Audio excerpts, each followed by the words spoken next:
जय हिंद साथियों, आज हम बात करेंगे सीए कानून को लेकर। CA citizenship amendment act. आप में से बहुत लोग सोच सकते हैं अरे यार ये सीए तो कोई नया चीज़ नहीं है, पर हाँ आज मैं आप लोगों के सामने कुछ सीए के कुछ नए पहलू मैं आप लोगों के सामने उठाने वाला हूँ। आप में से बहुत लोग अभी भी सीए को लेकर बहुत कंफ्यूजन में है, कोई इसका सपोर्ट करते हैं, कोई इसमें विरोध में खड़ा है। पर आज मेरी सारी पॉइंट को सुन के जान के आपको शायद आपका डिसीजन मेक करने में मदद हो सकता है। हाल ही में जर्मनी ने कुछ ही दिन पहले एक नया सिटीजनशिप कानून को लागू किया है अपने देश में, और इस कानून के तहत किसी भी अगर व्यक्ति को जर्मन का सिटीजनशिप लेना है तो उनको जर्मनी में कम से कम 5 साल तक रहना पड़ेगा। ये चीज़ पहले 8 साल का था, पर जर्मन गवर्नमेंट ने उसको हटा के 5 साल का कर दिया। और जर्मनी ने एक और नियम चालू किया है कि अगर वहाँ पे 5 साल रहने वाले कोई भी व्यक्ति को फ्लुएंट जर्मन नहीं आती तो उसको सिटीजनशिप नहीं मिलेगा। अगर कायदे से सोचा जाए कि इतना छोटा देश है, एक ही भाषा सब बोलते हैं, तो ये चीज़ सही भी है। आप जिस देश में रह रहे हैं उस देश का अगर एक ही भाषा है, नेशनल लैंग्वेज एक ही है, तो आपको सीखना बहुत ज़रूरी हो जाता है। और जर्मनी गवर्नमेंट ने एक और भी बहुत अच्छा चीज़ का डिसीजन लिया है। उन लोगों ने ये तय किया है कि उनके देश के रहने वाले कोई भी नागरिक जो उनके देश की सिटीजनशिप ले रहे हैं वो जर्मनी के अलावा भी दूसरे देश का भी सिटीजनशिप अपने पास रख सकता है। अब आते हैं भारत में सीए कानून के तहत अगर आपको सिटीजनशिप चाहिए तो क्या क्या डॉक्यूमेंट्स आपके पास मैंडेटरी होना चाहिए वो आपको स्क्रीन पे दिख रहा है। इसके अलावा भी जो कंफ्यूजन चीज़ है उसके बारे में मैं आगे बात करने वाला हूँ। अब सीए के जो कंफ्यूजिंग कुछ पॉइंट है इसके बारे में मैं आप लोगों को बताना चाहता हूँ। अब सीए में आप सब जानते हैं इसमें ईसाई या क्रिश्चियन को तो शामिल किया गया है। क्रिश्चियन को तो नागरिकता देने की बात किया गया है, पर इसमें मुस्लिम शामिल नहीं है।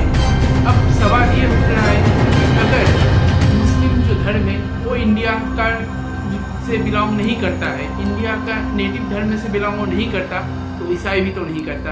ये बहुत ही एक कन्फ्यूजन सवाल है सीए का। सीए में जो दूसरी चीज़ को कहा गया है कि सीए में आप गैर मुस्लिम हो इसका सबूत आपको देना पड़ेगा। तो ये सबूत कैसे और कहाँ से दिया जाएगा इस बारे में कोई भी खुलासा नहीं किया गया है, पर कोई डॉक्यूमेंट वगैरह हमारा जो है उससे साबित होता है, पर वो डॉक्यूमेंट असली है या कोई फेक डॉक्यूमेंट नहीं बना रहा है इसके बारे में सरकार को कैसे पता चलेगा। सीए में एक और कन्फ्यूजन चीज़ का बताया गया है कि सीए में, और ये चीज़ हमारे पास अभी तक सबके पास क्लियर नहीं है कि सीए के तहत ये शब्द आ रहे हैं कि जो व्यक्ति धार्मिक कारण से बांग्लादेश, अफगानिस्तान या पाकिस्तान से पीड़ित होकर हमारे देश आए थे उनको सिटीजनशिप दिया जाएगा। अब कोई भी किसी व्यक्ति के पास आने के बाद, भारत में आने के बाद क्या सबूत दे सकता है कि वो दूसरे देश के पीड़ित होकर यहाँ आए हैं। तो ये कन्फ्यूजन चीज़ है, तो इस चीज़ के बारे में भी हमारे केंद्र सरकार को ज़रूर खुलासा करना चाहिए। हमारे पूर्व प्रधानमंत्री अटल बिहारी वाजपेयी ने भी एक चीज़ कहा था जो इस सीए को और सबके सामने डरावना बना देता है। उन्होंने कहा था कि भारत में जन्म लेने वाले हर व्यक्ति भारतीय नहीं हो जाते हैं। तो इस चीज़ के बारे में भी और लोगों में के अंदर कन्फ्यूजन तैयार हो जाता है। तो ये था जो सीए का कुछ कन्फ्यूजन पॉइंट था जो मैंने आपके सामने प्रस्तावना किया। अब मैं बात करने वाला हूँ जो इस्लाम धर्म से बिलोंग करते हैं उन लोगों का कुछ पॉइंट जो लोग कहना चाहते हैं, और अब आप लॉजिक से सोचे तो ये चीज़ बहुत तक गलत भी नहीं है। तो पॉइंट क्या है वो मैं आपको बताने वाला हूँ। अब हम सब लोग जानते हैं 1947 की जो जून का महीना था, उस जून के महीने में ये साफ हो गया था कि हमारे देश में बंटवारा होने वाला है।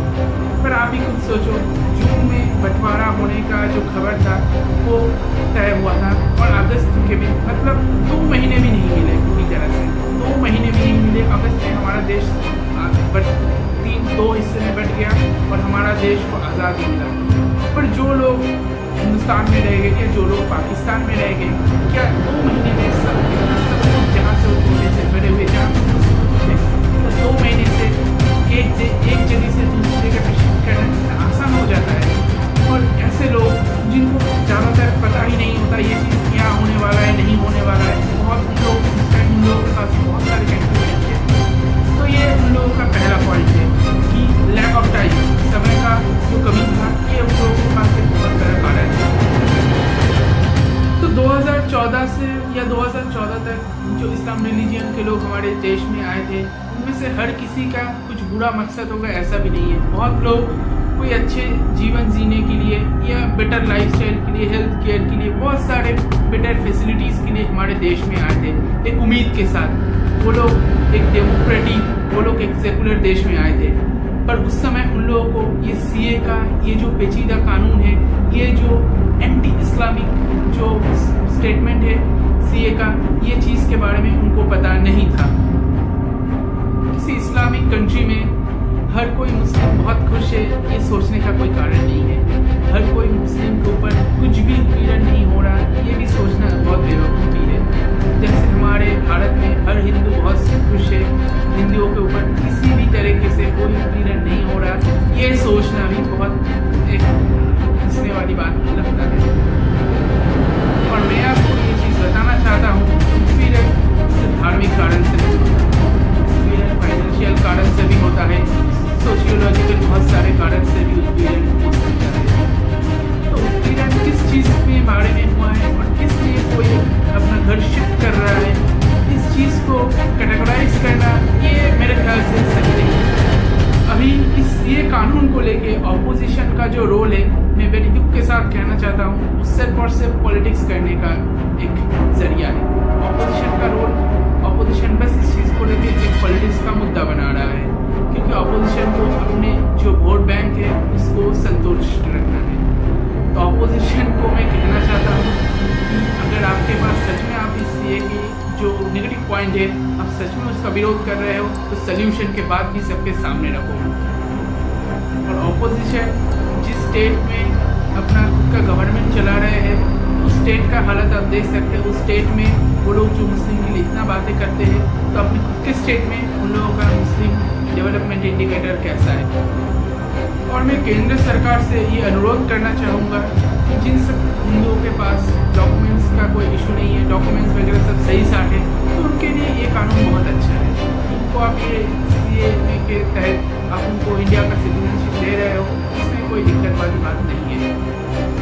पर उनका क्या, जो मुस्लिम लोग अपना घर परिवार सब कुछ लेकर अपने देश से भारत में आए थे, भारत की सेक्युलरिज्म को देख के भारत में एक अच्छे लाइफस्टाइल जीने की उम्मीद में जो लोग हमारे देश में आए थे, उनका क्या होगा? क्या भारत माँ का संतान वो लोग नहीं बन पाएंगे? दूसरी तरफ से ये भी सोचिए कि मान लीजिए कोई इस्लामिक पीपल या कोई मुस्लिम व्यक्ति जो 2000 से पहले हिंदुस्तान में पर आने के बाद उसने यहाँ पे अपना फैमिली किया, सब कुछ किया, यहाँ पे घर बसाया, तो आज मान लीजिए कि वो जीवित नहीं है, तो उसका फैमिली का क्या होगा? फिर हमारे पूर्व प्रधानमंत्री अटल बिहारी वाजपेयी ने जो कहा था कि भारत में सिर्फ जन्म लेने से आप भारतीय नहीं बन सकते हो, तो इस चीज़ का क्या? फिर वो उसका क्या सल्यूशन आप लोगों के पास है, या आप क्या सल्यूशन उन लोगों को दे रहे हो? तो ये सब जो कन्फ्यूजन चीज़ है, इन सबको आप लोग दूर करो, ये मेरा केंद्र सरकार से निवेदन है। अंत में मैं बस यही चीज़ कहना चाहता हूँ आप सबसे कि सारे जहाँ से अच्छा बनने के लिए सिर्फ लॉजिक नहीं, इंसानियत से सोचने की भी सख्त ज़रूरत पड़ सकता है। तो आप लोगों को ओपिनियन मुझे ज़रूर बताना।